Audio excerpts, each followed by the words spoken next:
Благодарам, председателе. Почитувана колешка, станав со една единствена цел да реплицирам на еден дел кој што навистина не се однесуваше на оваа измена на законот.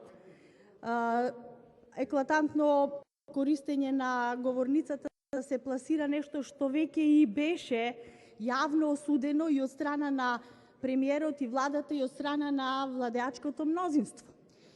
Имено станува збор за проект на закон за измена и дополнување на Законот за заштита од вознемирување на работното место по скратена постапка со цел да се усогласат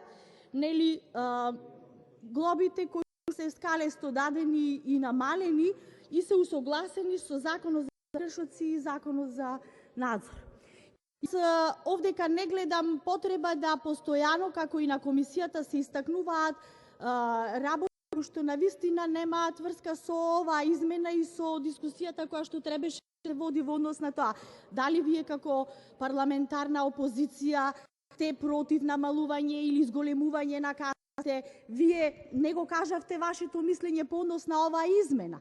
Меѓутоа, затоа ја изчистивте говорницата и сега во однос на она што го зборувавте во тој дел кој што знам дека беше тенденциозен, јас ќе ви кажам дека ние како парламентарно мнозинство го поттикнуваме народ, сите вработени, секое вознемирување и секој атак врз личност, меѓутоа и загрозување на работното место да го пријавуваат.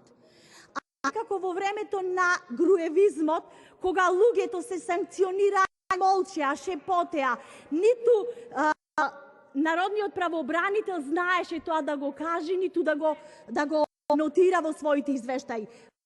Ние се радуваме на тоа што веќе се зголемени бројот на пријави, значи луѓето се ослободени, луѓето веруваат дека институциите ќе може да му помогнат, а не како институциите кога пред извесно време, пред 4 години, навистина беа редени под одредена пушка во владеачката партија која ја предводевте вие. Ево ќе кажам еден пример во општина Охрид, вработени кои со години, 20 години работен стаж, кога победи ВМРО ДПМН на локално, беа однесени да работат безработни обврски во селото Косел и цели 4 години, прво беа 15 па 10, десетина луѓе завршија со негативни оценки бидејќи нема работни задачи, а беа ставени да работат во навистина многу мизерни услови. Заради тоа што не му се клонуваа на Бакрачевски и на врхушката од ВМРО ДПМН. Тогаш се можеше, а сега и ние тоа го осудуваме.